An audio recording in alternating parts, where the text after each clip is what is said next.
महाभारत हिंदू धर्म का एक बहुत बड़ा और महत्वपूर्ण ग्रंथ है जिसमें धर्म, कर्म और जीवन के कई सबक सिखाए गए हैं। इस महाकाव्य में कई ऐसे पात्र हैं जो चिरंजीवी हैं यानी अमर हैं। इन्हें अष्ट चिरंजीवी कहा जाता है। इनमें से कुछ का सीधा संबंध महाभारत से है और कुछ का अप्रत्यक्ष। तो आइए जानते हैं महाभारत के चिरंजीवियों के बारे में विस्तार से। अष्ट चिरंजीवी यानी वो 8 चिरंजीवी जो आज भी इस धरती पर कहीं न कहीं मौजूद हैं। शास्त्रों के अनुसार देखा जाए तो 8 चिरंजीवी हैं। हनुमान जी, अश्वत्थामा, राजा बलि, व्यास जी, विभीषण, कृपाचार्य, परशुराम जी और ऋषि मार्कंडेय जी। इनमें से ऐसे कई चिरंजीवियों का महाभारत में सीधा या प्रत्यक्ष रूप से जिक्र मिलता है। तो आइए जानते हैं इनके बारे में विस्तार से।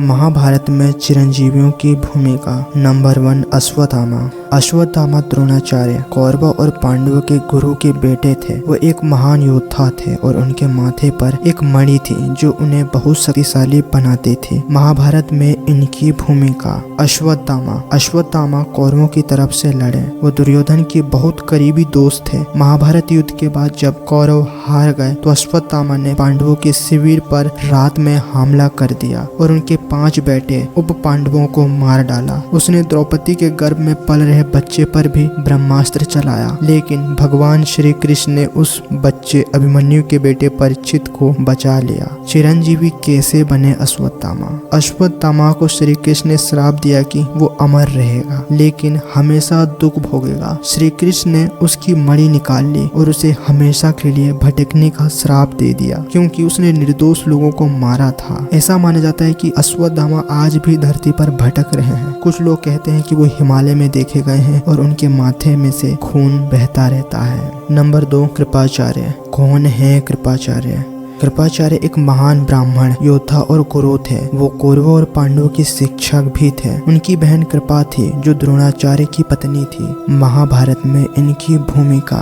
कृपाचार्य ने कौरवों की तरफ से युद्ध में हिस्सा लिया लेकिन वो हमेशा धर्म के पक्ष में रहे। वो दुर्योधन को सलाह देते थे कि वो पांडवों से समझौता कर ले, लेकिन दुर्योधन ने उनकी बात नहीं मानी। कृपाचार्य युद्ध में जीवित बचे और बाद में पांडवों के सलाहकार बने। चिरंजीवी कैसे बने कृपाचार्य को उनकी निष्पक्षता, धर्म के प्रति निष्ठा और ज्ञान की वजह से अमरता का वरदान मिला। वो हर युग में धर्म की रक्षा के लिए धरती पर रहते हैं। कृपाचार्य को शिक्षा और धर्म का प्रतीक माना जाता है। ऐसा कहा जाता है कि आज भी धरती पर मौजूद हैं और धर्म की रक्षा करते हैं। नंबर 3, परशुराम जी। कौन है परशुराम जी? परशुराम जी भगवान विष्णु के 6ठे अवतार हैं। वे एक ब्राह्मण योद्धा थे और अपने परशे के लिए जाने जाते थे। महाभारत में इनकी भूमिका। परशुराम जी ने महाभारत में कई योद्धाओं को शिक्षा दी। उन्होंने भीम को गदा युद्ध सिखाया और कर्ण को ब्रह्मास्त्र का ज्ञान दिया, लेकिन जब उन्हें पता चला कि कर्ण क्षत्रिय है न कि ब्राह्मण जैसा उसने बताया था तो उन्होंने कर्ण को श्राप दिया कि वो ब्रह्मास्त्र का इस्तेमाल भूल जाएगा।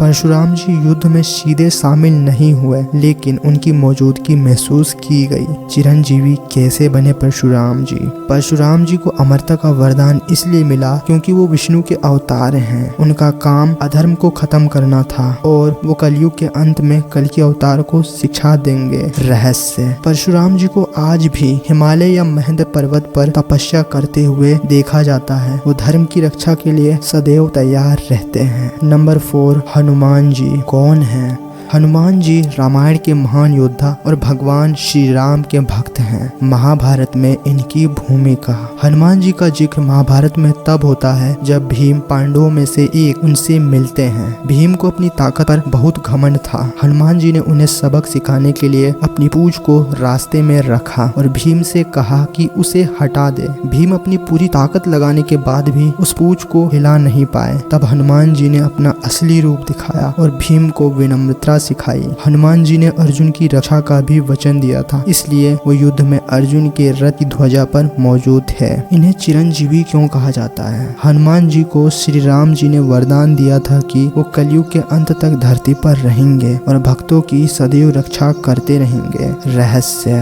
हनुमान जी को आज भी जीवित माना जाता है। जहाँ भी रामायण या भगवान राम का नाम लिया जाता है वहाँ सदैव हनुमान जी मौजूद होते हैं। नंबर 5, व्यास जी। कौन है? व्यास जी महाभारत के रचयिता हैं। वो एक महान ऋषि थे और उनका पूरा नाम वेद व्यास कृष्ण देवपायन था।